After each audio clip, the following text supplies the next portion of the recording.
Welcome back to Genesis Sais Quoi, the space where we stop shrinking for the comfort of others and start reclaiming our power. I'm your host, Chelsea Erickson, and today's episode is a little different. We're stepping away from the formal interviews and into a conversation between friends segment. Because honestly, some truths are better told with someone who's seen you at messy moments. Today, we are talking about the cost of doing it all. We've all been there. The yes that felt like a brick in our stomach, the burnout that dressed itself up as resilience, and the slow fade of self-abandonment, where we forgot who we were beneath all the roles we play as moms, friends, family, and professionals. But we aren't here to just vent about the exhaustion. We're here to talk about the Genesis moment of waking up and saying, no more. To help me navigate this, I've brought on a very special guest and friend.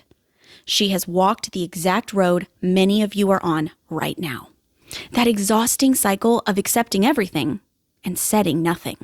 Now, she didn't just stay there.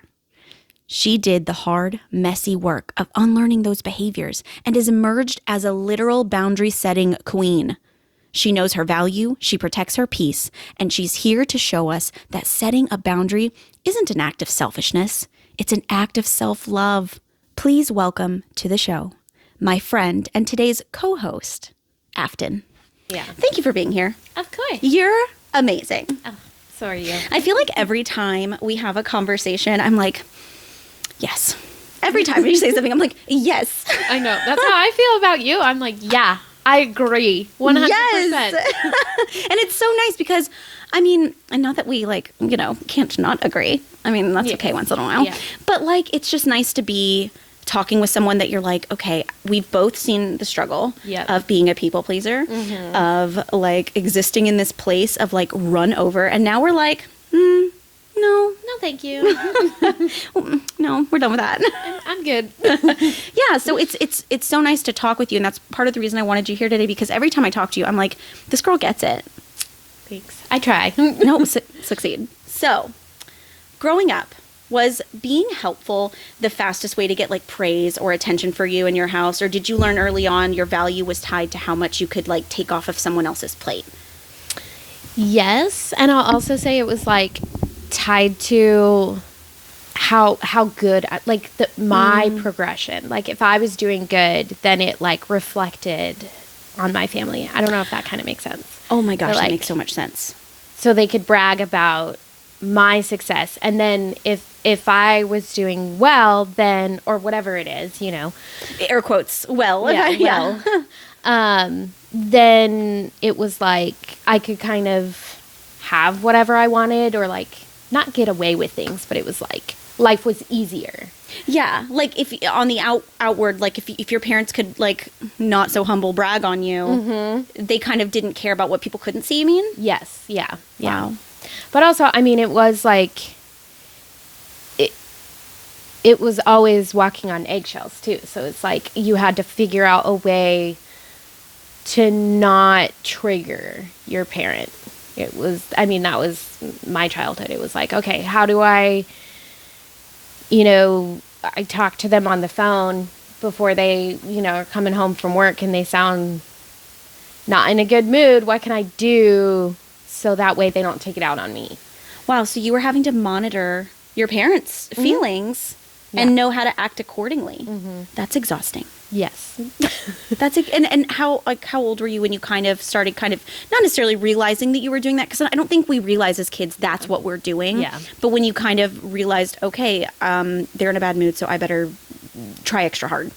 I would say it probably started around the age of 12 or 13 that I really started to notice oh, I better do X, Y, and Z so that way I don't get in trouble, or they're in a better-ish mood. They'll still be in a terrible mood, but at least they won't take it out on me, or my things get taken away because a privilege or whatever won't get taken away because I at least helped. Yeah. That's hard. Yeah. That's really hard. Yeah, I feel like that was kind of my experience too as a kid. Definitely I'm a representation of specifically my mom. Yep. 90s parent, I feel 100%. Yep. I was definitely a representation of her, but also I feel like growing up in the trauma household I grew up in, with a biological father who was just abusive. I feel like there was just this constant, like, especially if like, they were fighting. Yep. Or, you know, if he was, you know, it was one of those, like, I remember this moment after my parents had a fight. And he was in the mirror, angry, looking at them. And I remember going up and, like, looking for, not praise, but just, like, love. Yeah. And I remember trying to, like, lean up for a kiss, but, like, he was in the mirror. And I remember looking at myself, looking at him, like, is this what I should be doing? Is searching for that, like, am I okay? Are we okay? Does that make sense? Oh, 100%. 100%. Because you needed that validation of, like, it's not as bad as it seems. Like, they still love me at the end of the day. And you're a kid and you don't realize you're in a toxic environment when you, like, super duper are. Yep. Well, it's all you know. It's your normal. So you don't realize how bad it is until, I mean, for me, it wasn't until adulthood and I started to, like, really set boundaries and figure out who I was outside of my family that I was like, wow, it was very toxic and abusive. Gosh. But then that realization, I feel like, is devastating. Yep. And you kind of have to look at yourself as an adult and go, how do I move forward? Because one, I don't want to do this to my kids, but I also sometimes, you know, you're like, I still want a relationship with that parent. Yep. And I don't know about you, but I feel like it's totally possible to, like, fall into those habits again around a parent. Well, it's easy because that's all you know.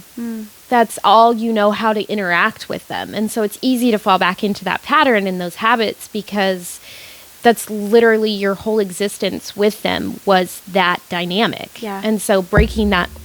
It happens to me all the time. Breaking that... we emote here, okay? Yes, I need my hands to move. No, breaking that habit is so hard. And it is easy to fall, like, back into that pattern because you see them and they trigger you. And so you just emote this, like, I don't want to be like that anymore, but how else do I... you know, interact with them because they don't respond any other way than when I fall back into those same patterns. Yeah. And I think it's really hard to, and I'm sorry if you're the one who told me this and I'm like taking credit for it. I don't know where I heard it, but I remember hearing it, is that the people, even healed, the people who you have these relationships with, they don't ever maybe get to see your heal. And it's crazy because it's kind of like that whole, like, nobody really knows every side of you because you're, you know, even accidentally, you're just different around different people. And I feel like there's this piece of you that no matter how healed you are, when you get stuck in these certain situations, you get brought back to these moments and you're like, I was healed before I got here. No, it's true. It's true. Well, and I like to say too, like, if you know me 10 years ago, you don't know me now. Facts. Even a year ago. Even a year ago. Agreed. I'm so thankful. Same. I'm glad that I'm in this space now and that I am a different version of myself because I can appreciate that version of me, but I'm so proud of this version of me. Yes. Like, that version was survival. She got us through. But, and without her, I wouldn't be here.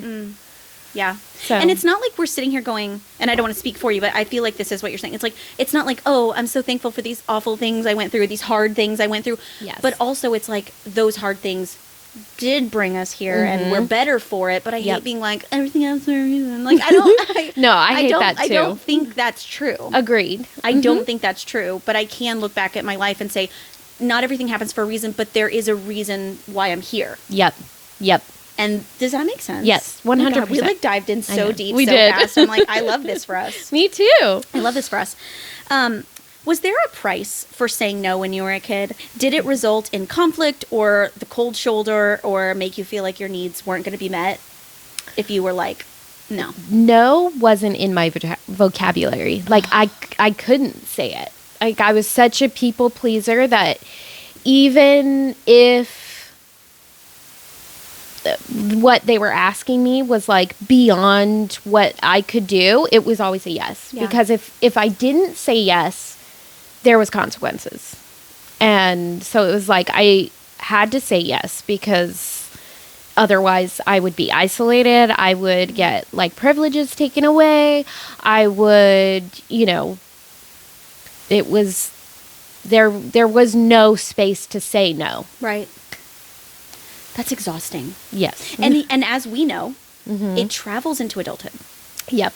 And it's funny because in my adult life, I was a crazy people pleaser. I say like I'm not an adult anymore. I'm a super adult We're now. baby adult. Okay. I honestly, I'm like reverting back to my teen years emotionally, but it's been so good for me.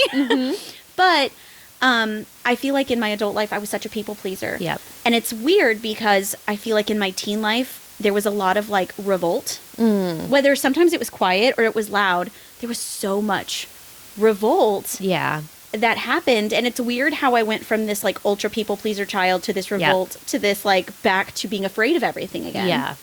And I don't really know.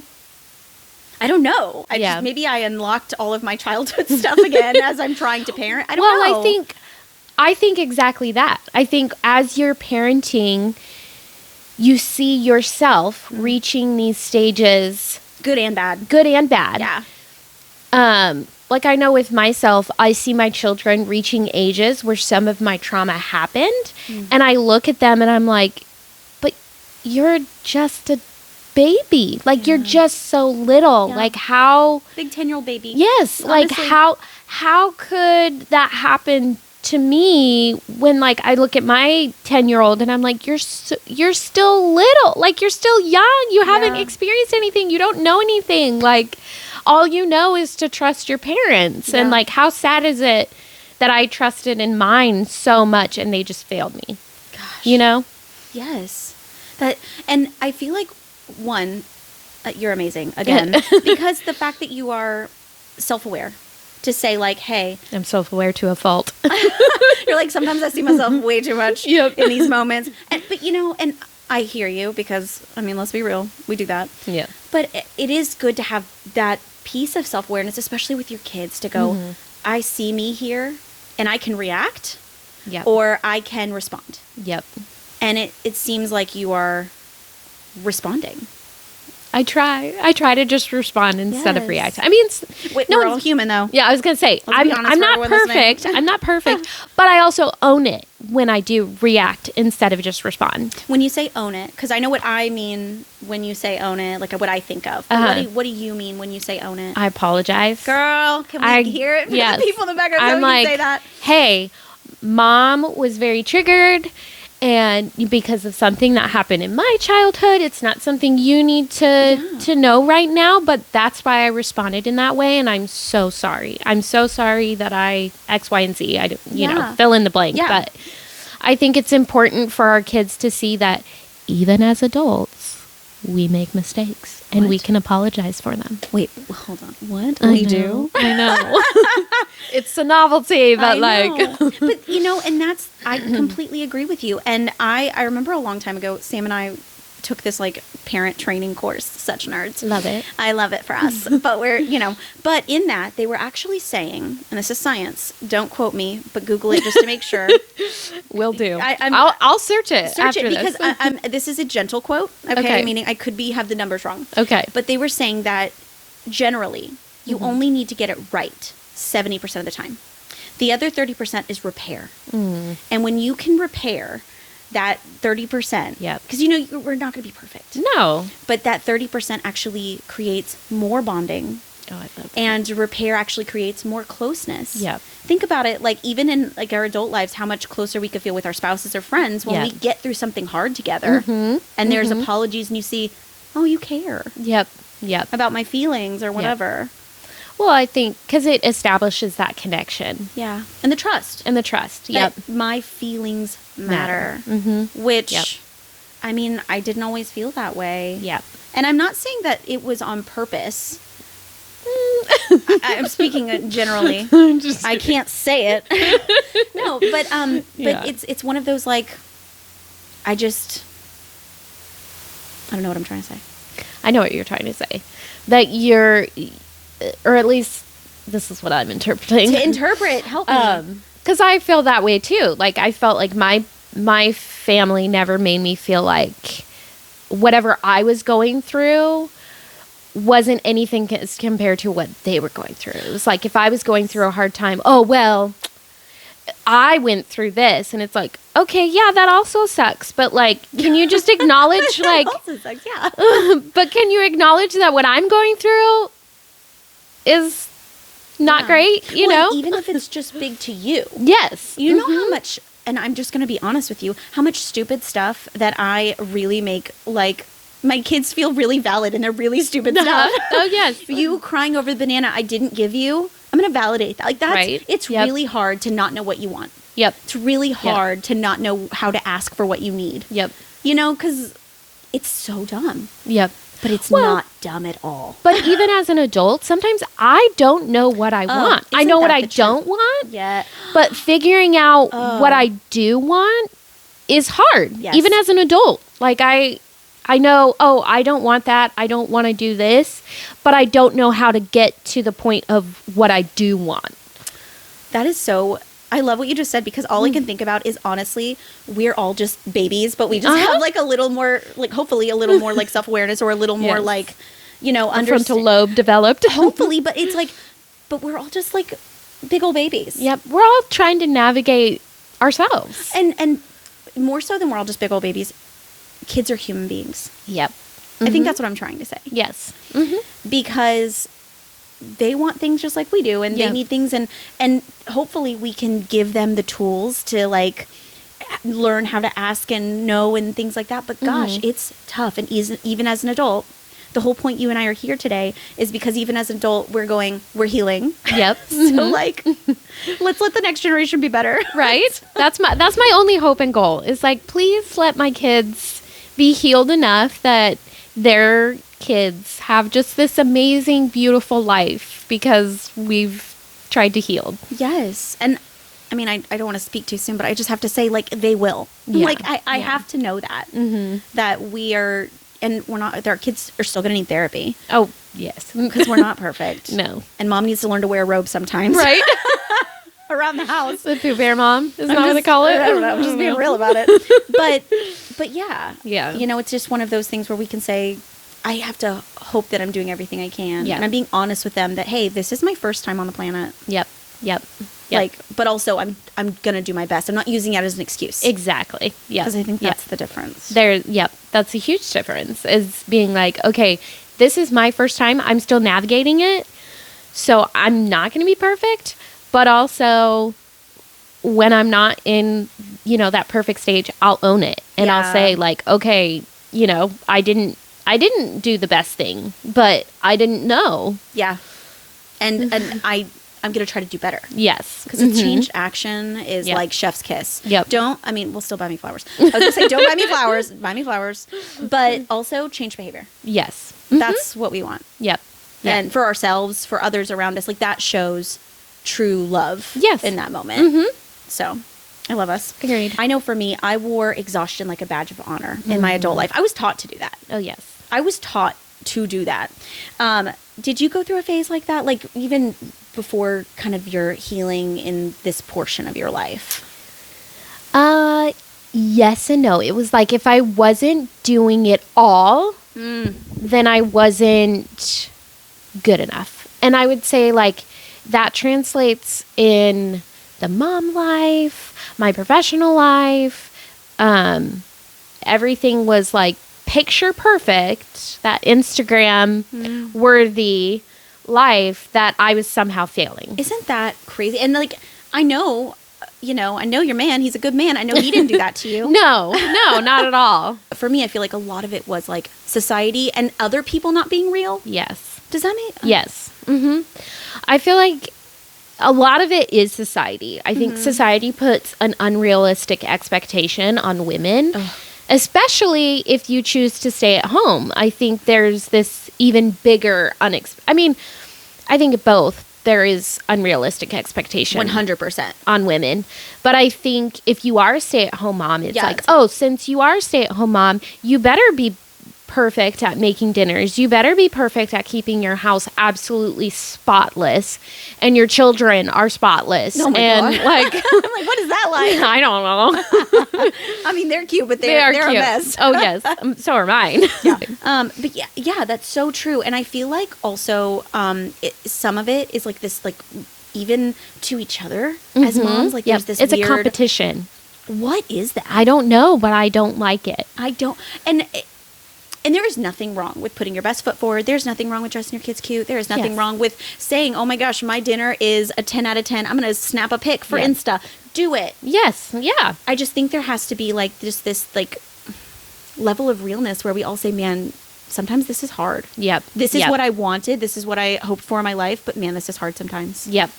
Agreed. See, and my favorite is like when I see moms and they're like struggling, I'm like, oh, just wait until they give you like the sweetest little kiss, Yes. or they wrap their little love that arms you around do your that. neck. Like, oh, it's so special. And like, just Yeah. wait until you're holding them and you're looking at them. Yes. Like, and they're not trying. They're not asleep, probably. Yeah, they're asleep, and you're so exhausted, but you're just looking at them and you're like, oh, I made this. Like, I created this. Like, those are the just wait moments that I think that's lovely. we should focus on. Yeah. I love that you do that. I'm a big fan of solidarity. So if I see a kid like kicking and screaming, I look at the mom and I go, You're right? Yes. Yes. I see you. Yes. Like you're not alone. And I know she feels, because I've felt this. Yep. Everyone in this, Starbucks is judging me right now. Yep. Everyone's looking at me thinking I'm the worst mom. Yep. And girl, I don't know you, but you're probably not. No. You're probably no. definitely not. And she probably that was her one thing that she wanted to do for herself. Was just like, how dare she want to do one right? thing for herself? And Right? it's hard. Mm-hmm. And it's okay to have those moments. I think what I'm trying to say here is like, you don't have to be perfect No. or Yep. appear perfect. Yep. And like, I think It's okay to be you. Ugh. To just live yes. authentically you. And sometimes it's messy. Oh, 100%. It's not going to be sunshine and rainbows all the time. I mean, I would love it. Right? Wouldn't that be amazing? When you were at the height of your yes man era, what did you honestly think was going to happen if you just said no? Was it fear of being unloved, or the fear of being unnecessary or unworthy? What was that for you? I would say like kind of yes to all of that. It was a fear of like not being enough. Like if I say no, then I'm not enough. And I think, I grew up in a very high demand religion who teaches you like and conditions you that if you say no, you're missing out on these wonderful blessings and opportunities. I like how you get soft, because I know exactly like you get soft tone. I know. And I think that also played a big role in my fear of saying no, because I was also scared of the retaliation of like what would happen if I said no.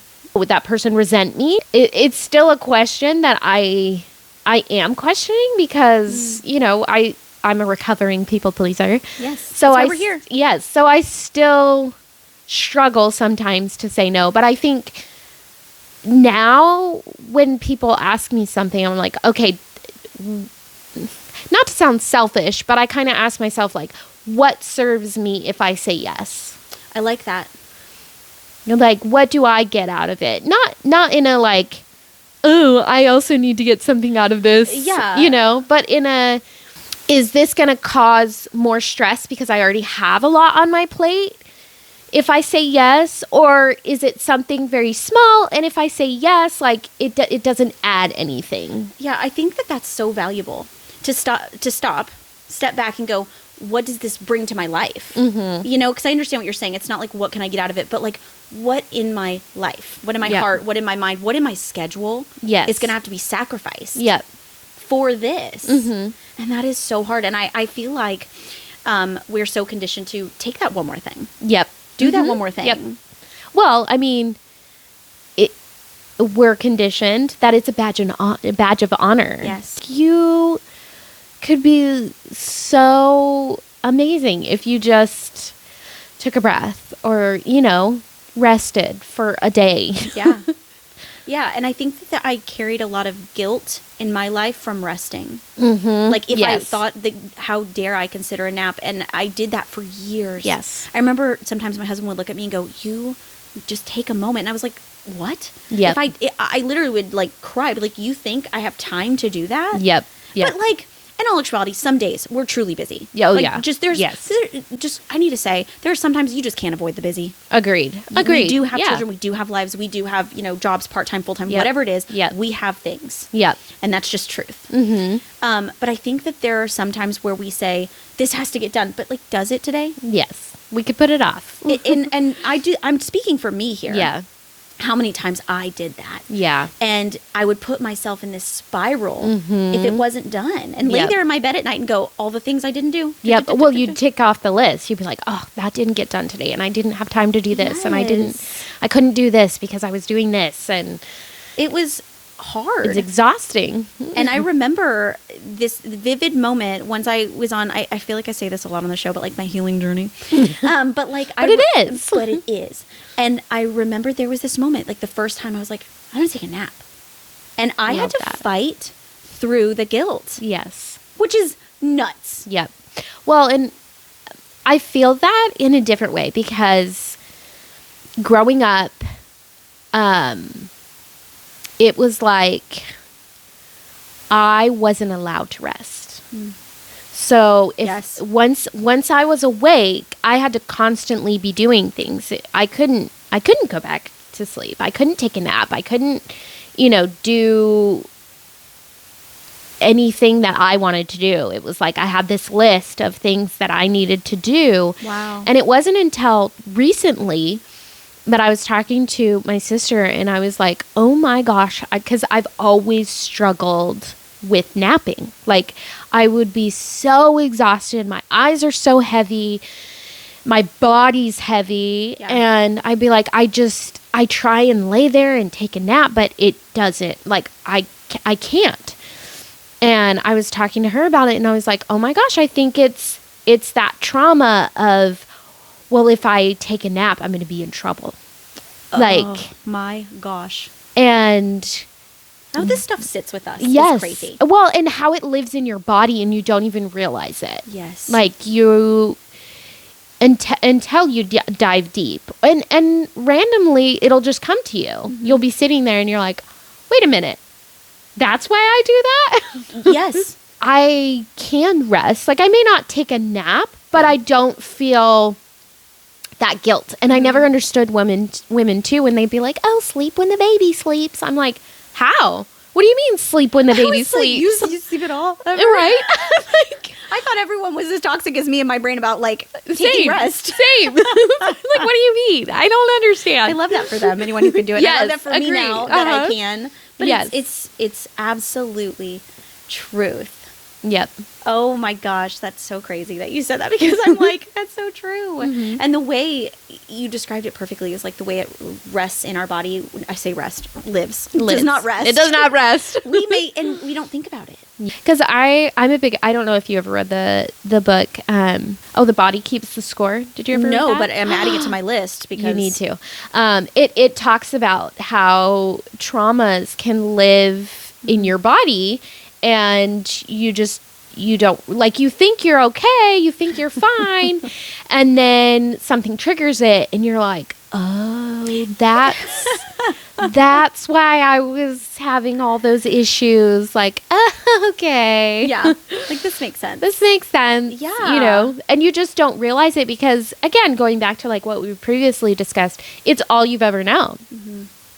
Like, your body reacting in that way, your body, having all these struggles, that was literally your body in survival mode. Like it was just trying to survive. Yeah.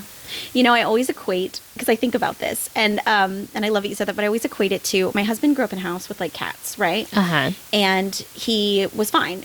They had quite a few cats, but that's just how he lived. When we moved out, mm-hmm. and we didn't have pets anymore, now every time he goes into a house with like a lot of animals or pets, like his allergies instant come. Oh, that's I always think about that. Just like you don't know what your body is like living in or dealing with, or what mm-hmm. it's doing to survive until you're kind of out of it. And he's like, it's true. Oh, I have a pet allergy and I had no idea. Like, you know, and Also so sad. yeah, I know. But I mean, it's fine. I don't want an animal anyways. But it's, I just think about that. Yes. It's like you don't. Well, it's true. I mean, your body, you don't realize the trauma until you're out of it. Yeah. And then you look back and you're like, oh, that was very abusive. That was very traumatic. I love when I'm having a conversation with like someone who knows me or my husband specifically, and I'll say something and he'll go, you know, that's not not what should have happened. Or, you know, that's like not. Yep. Yeah. Or I'm an avid reader. Like I love reading. Yes. And it wasn't until I started reading this one series where it dives into, there's a lot of like abuse that happens to characters and in the story. And as I was reading it, I was like, that's abuse? That's considered abuse? Like, I went through that. So that wasn't normal. Okay, noted. Wow.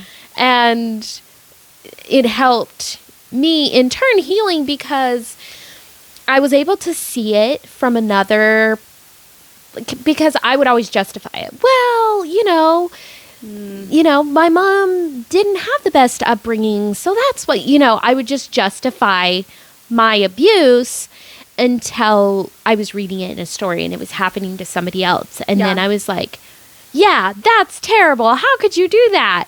And then, light bulb. Yes. And then it was like, wait a minute. That happened to me. Yeah. How could someone you love do that to you? Just brush it off like it didn't actually happen, or you're exaggerating. Or it's not valid. Yes, exactly. Yeah. And it ties into what you said earlier about like, it can go back to, well, yeah, but but you have no idea what I've been through. Yes. That my experience was worse. You should be thankful that I'm not like my parent. Yep. It's like, well. Or invalidate my trauma and the things that I've been through. And I agree. Everyone has stuff. Yeah. Everyone's going through something, and everyone's response, like what you could handle, we could go through the exact same trauma, and you can get through it just fine. And not just fine, but you know what I mean? You mean. Like, you were able to navigate it beautifully. You were able to heal from it. And yet here I am still trying to heal from it 15 years later. Right. Or, That's absolutely true. Because it's not going to affect us the same way. Mm-hmm. So, like, that's why I get so angry when people try to invalidate your traumas or whatever, because it's like, okay, maybe you could have gotten through it a lot easier than me, but that doesn't diminish the hard things and me trying to navigate going through it. Yes. Absolutely.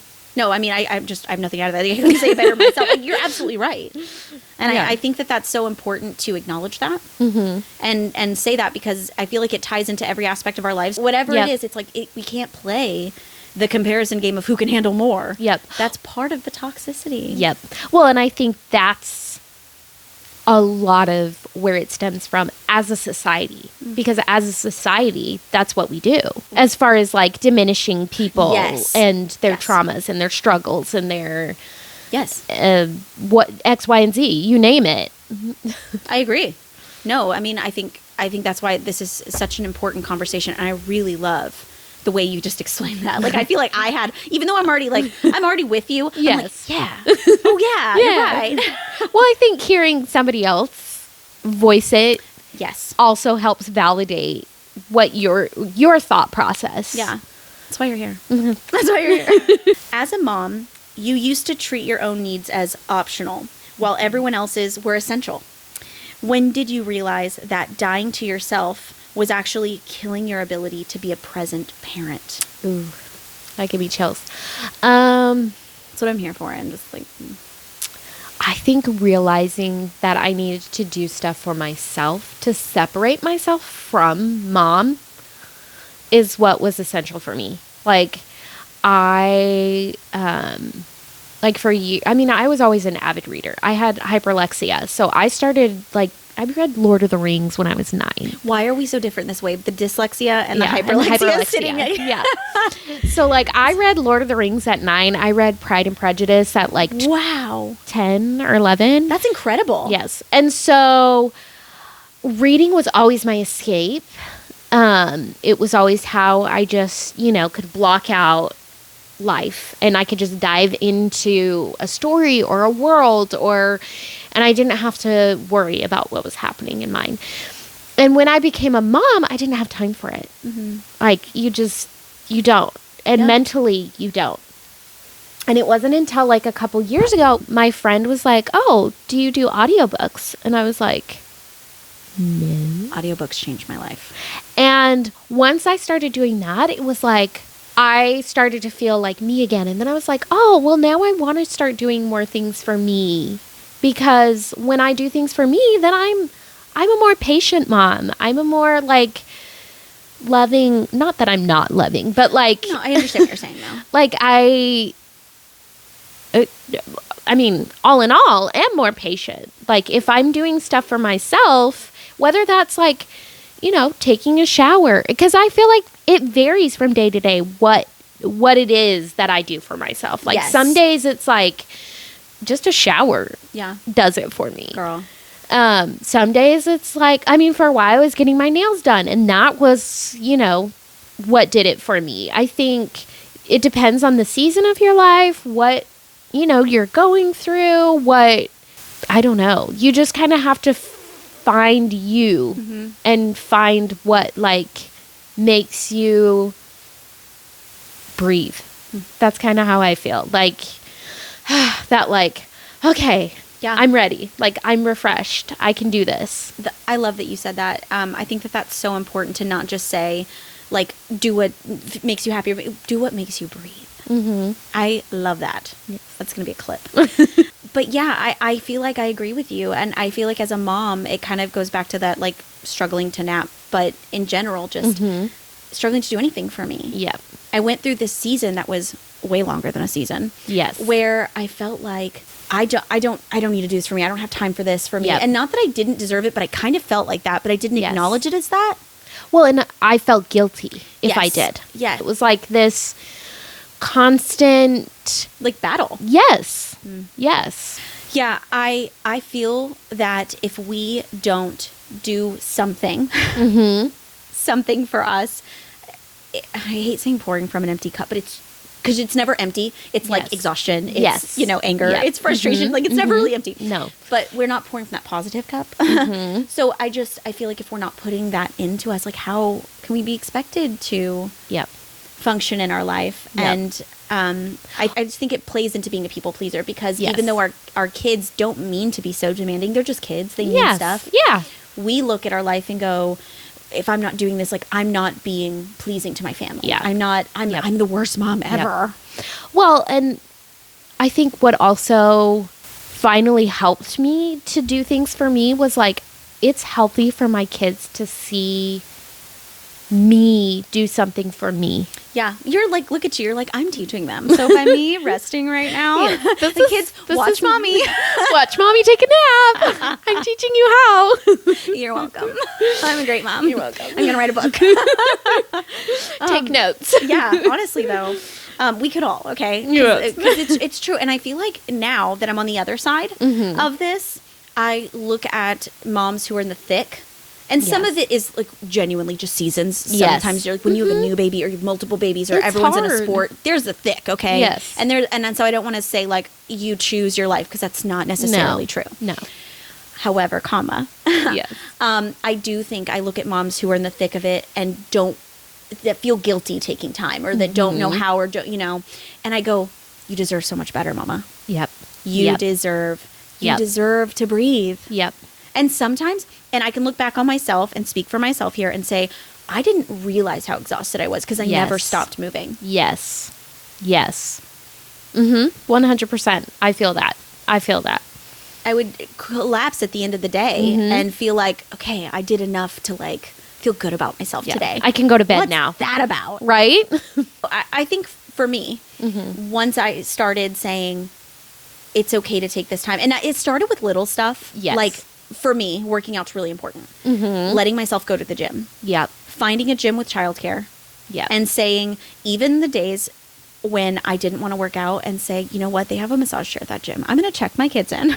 Nice. And I'm going to go and get a massage chair for like Love 30 that. minutes. Love that for you. And then maybe I'll walk on the treadmill. Maybe I won't. Yeah. Probably won't. But It's fine. And most days I would go work out. Yeah.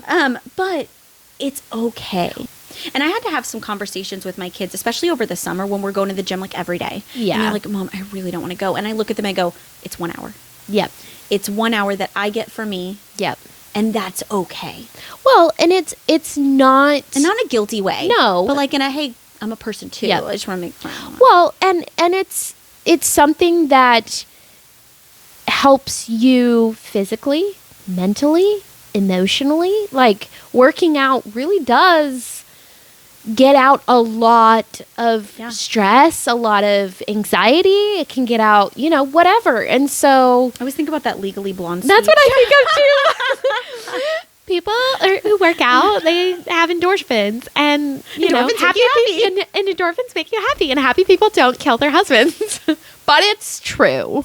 We're talking neuroscience here. Yes. People. Like Legally Blonde. Don't say movies don't teach you things. Okay? No, they do. They do. Yes. And I will say, on a similar but different aspect, like, I tried to go to the gym. I'm not a gym person. Oh, and that's okay.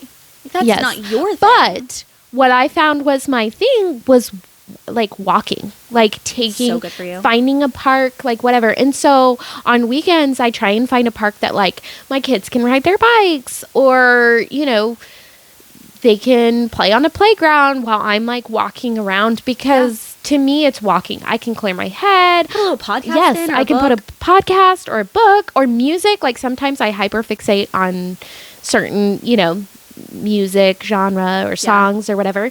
And it helps me, like I walk it out. Yeah. Whatever I'm going through, whatever. Walk it out. Walk it out. I did the same thing. We're going to be a problem on We this show. probably are.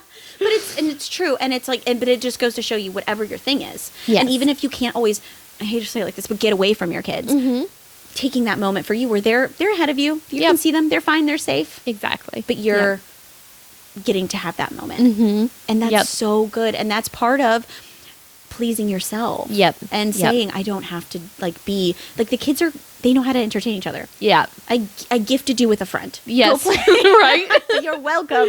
You're welcome. It's the best friend for life. Yes. Yeah. What is the most invisible thing you do every day that you wish people would see and acknowledge? Or are you okay if they don't? Like, I've just thought about that. I kind of struggle with that one because I think I do it to myself and not like my family, if that kind of makes sense. Like, I think I look at myself and I'm like, what did you even do today? Oh, You know, like, did you even accomplish anything? I think that makes total sense. Yeah. Like, we're so hard on ourselves. Meanwhile, our kids walk by and they're like, oh, thanks for all you did today, Mom. Yeah. And you're like, Yeah. oh, I didn't even Thank notice you. that you saw that. Yep. Yes. And those Or little like- sweeties are. Yes. Or they'll be husband, like, or oh, thanks for packing my lunch. And I'm like, you're welcome. Yeah, that's how you know you're raising good kids, by Yes. the way. But Yes. it's true. And like you said, being seen is so important. Yes. I think. Mm-hmm. And maybe I'm just speaking for me because I love an attaboy. I love Yes. it. I see you, Chelsea. Yes. Mm-hmm. Oh, it's like Yep. my love language. Yep. Well, and I like to go visit. I have family in Louisiana, and sometimes I'll just go by myself. And it's so nice because when I get back, I feel like my family really sees what I do when I'm gone. Yeah. Like, it's still functional. Yes. They still Everyone's life, survive everyone's fine. without me. Yes. You know, they have their own groove, whatever. They can do it. But But those little things like the special way you cut the crust. yes. You know what Yeah. I mean? Or Yep. the way you tuck them in. Or, Mhm. or the way I wake them up in the morning for school, or like, and I feel appreciated. But again, it's doing something for myself without guilt. without guilt. And then when I get back, they're like, "Oh, we missed you, Mom. Yeah. Like, we missed your presence. We Yeah. missed, Right, and it's not like one of those, oh, you're going to miss me. It's like, Yeah. they're just grateful, and you're grateful to do those things. Exactly. Especially Yep. because you just got back from a moment, and you're Yep. like, I'm ready to jump in and keep going. exactly. Yeah, Gorgeous. And I love that you do Yeah. that. I love Thanks. that. I feel like that's one of my favorite things I started doing, and it was something I started at the end of the year last year, where I start taking myself on dates. Love. I Love it. I will dress up. I know. I love that. I dress up because I like to, just you should. feel all cutesy. You and should for yourself. Tuesday's a celebration. And, I just go to somewhere I love. I love go to it. the museum, or I go into Midtown, or whatever. I get coffee, or walk around stores. And I'm saying all this to say, like I love it. And it's changed my life. Yeah. And sometimes I have to sit there, and it's so hard, and walk past the sink full of dishes and go, yep. It'll get done. Yep. It'll get done. Yep. Well, because it will. You'll do it. You'll know. Or someone will. I'll leave it there long enough. Yeah, Someone else will. No. But it's, I do have, thankfully, I am going to say, and it seems like I can speak for you on this, we have partners who see us and pick up slack. And so, 100%. But I have to also be okay with, I know sometimes it is me. Mm-hmm. And I will get to it. Yep. It doesn't make me less than if I don't end the house with us. I mean, in the day with the spotless house. And I used to feel that way. Yes. Oh, same. Like if there were dirty dishes in the sink when I went to bed, I'd be like, yeah, like itchy almost. Yeah. My kids are getting therapy now. Because I left dishes in the sink. And also, oh my gosh, speaking of that, how often, and I'm still bad about this, I'll be like, this has to get done. And my littlest will come to me, will you build blocks, because he's 4, with me? And I'm like, I have to get this done. But it's like, he doesn't care if the dishes are clean. No. This is so much more important. Yep. And it's the, Mommy, will you play with me? And you're like, yeah, but I have all these chores to do. And it's like, oh, but really? Who's that for? Yeah. It's for me. Exactly. Like, it's for my sanity. But it's important for them for us to take the time to play with them. Yes. Let the dust bunnies roll by. Right. It'll be like, you build a town. Remember the dust bunnies. No. They'll remember, oh, mom chose to play with me. Yeah. And again, I feel like there's so many caveats. We can't always do the things. Yes. But when we can. Yep. It's so good. Yep.